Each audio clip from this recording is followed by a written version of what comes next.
shouted and screamed. I got nothing. I have a tiny squirrely voice and I'm 5 feet tall. I can't deliver what was just promised. Thanks a lot. Thanks a lot. You wrote a check and I can't cash it. Thanks for nothing.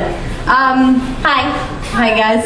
It's all my friends. I'm about to just talk to you. I'm not even gonna segue. I don't even have a clever segue. Fuck it. I love action movies so much. I love them so much.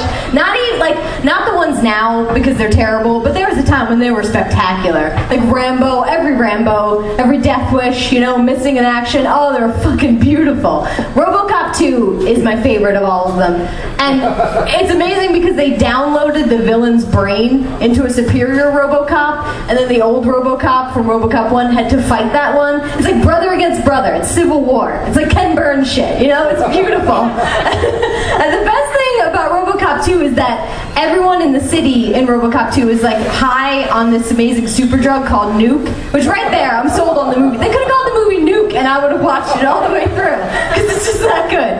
But apparently Nuke is like some sort of like gasoline and like amphetamine, like pick-me-up, like everybody's just robbing and like blowing shit up and there's fires everywhere. And I think if we had Nuke in general as an actual viable thing, things would just be so much better. Like people would be so much better on Nuke. If Nuke had gotten a hold of Lou Reed before the heroin did, I think we all would have benefited from that one, Like no old Lou Reed wanking off to magazines about his boring photography, like still wearing sunglasses, like nobody gives a shit, Lou Reed. If Lou Reed had been on Nuke, like half of New York would still be in rubble because he burned it in '78 with Nico, Like he and Nico like some sort of crazy nuked out arson fire, And that's all we would go to see because there'd be 7 glorious hours filmed before Warhol's heart just gave out, That's all we'd see in the movies because it'd be better than a snuff film, better than any snuff film you could ever make. Just Lou Reed and Nico just double-fisted Molotov cocktails, And then Nico gets it in the eyes in hour 6 by like a shaky rookie cop,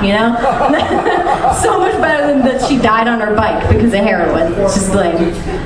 Jim Morrison would also be at least kind of tolerable on Nuke too, Like he could have caused so many great like Native American car crashes instead of just being influenced by the one, and like jagging off about it for the rest of his life, Like he could have taken passengers out and just like tore them apart like paper dolls, And he would have never written L.A. Woman. We'd never have to hear it because you don't write that kind of crap on Nuke, It just doesn't happen.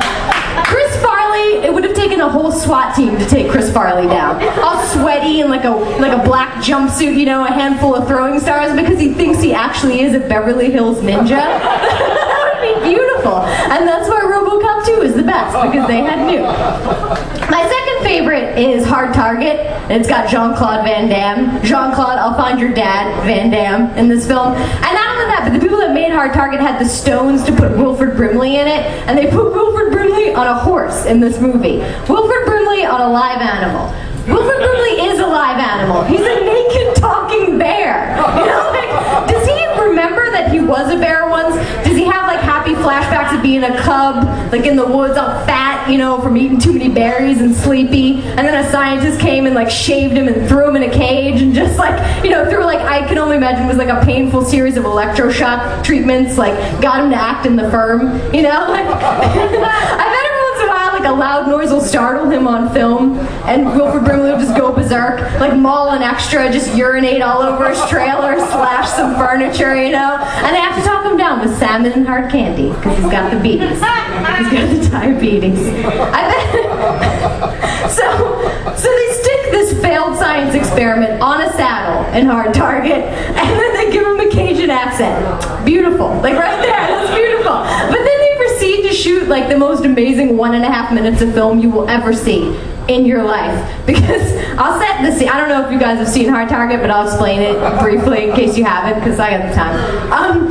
So there's a huge explosion, and Wilford Brimley's moonshine shack blows up. And it's important to remember in this movie that he's Jean-Claude Van Damme's uncle. His Cajun, moonshine-making, whiskey-drinking dandy of an uncle. And they explode, so the shack explodes. He comes riding out in a wide shot, because you gotta get all of them. And he's riding on breakneck speed on a horse. And the look on the horse's face is fucking heart-wrenching. I never knew a horse's eyes could get that big, It's just like absolute terror and panic. Like, this horse's world will never be the same again. Like, everything he thought he knew, it's gone. like this horse's world is over, you know, because he's got a naked, shaved Grizzly, like, riding on his shoulders, you know, like, it's never gonna be the same again. It's the same look, I imagine, that, like, a cat would give a zombie, you know, like, just totally incomprehensible, like, no, none of this is working out, I don't understand this. That's the look on that horse's face. And then it probably died, and they fed it to Wilford Brimley, because he gets paid in carcasses, and he gets paid in all the honey that he can carry. He's got a sweet tooth, he's got a little bit of a sweet tooth. I got chased not too long ago by a rabid raccoon, and I was walking my dog, and it screamed and kind of lumbered out here, like kind of towards me, and so I kind of tried to walk away, and it double timed it, and like tried to get closer to me. That's the closest I'm ever gonna get to what that horse was going through. Like, that's it. Like, a rabid raccoon chasing me is almost as equal to that horse being ridden by Wilford Brimley. Rabid raccoon in the city. It's so stupid. Charles Bronson never had to put up with shit like that, you know? Like, Charles Bronson got to put up with, like, cool guys in face paint and, like, kick-ass Japanese businessmen with swords, like, chasing after him. Like, there's never a death wish about rabid animals in Charles Bronson. Like, you'll never see one that's, like, Charles Bronson versus, like, a gang of feral cats that moves into, like, a nice, well-meaning, hard-working neighborhood. Although it would be amazing if there was, you know? Like, just for the one-liners, just because, like, something Charles would say, like, you know, I got some string you can play with, Tabby, but it'd be like a lit fuse of dynamite, you know, and you throw it, presumably the cat would blow up. I'm just storyboarding, I don't really know. I don't know. If you've got the money, I'll make it. I'll totally be in it. I would love Death Wish 7, the cat's attack. The death of Fluffers, Death Wish 7. Charles Bronson had little guy disease, though.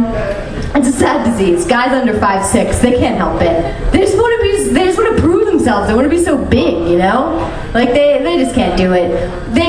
It's like, at least Charles had the tendency to, like, he had the use of film to kind of get it out of his system. He could pretend he was a big guy, shoot some guns, like, go home. You know, saved us all from, like, another Napoleon. Like a Hitler with some lifts and a squint, you know? Like, we all got saved from that one.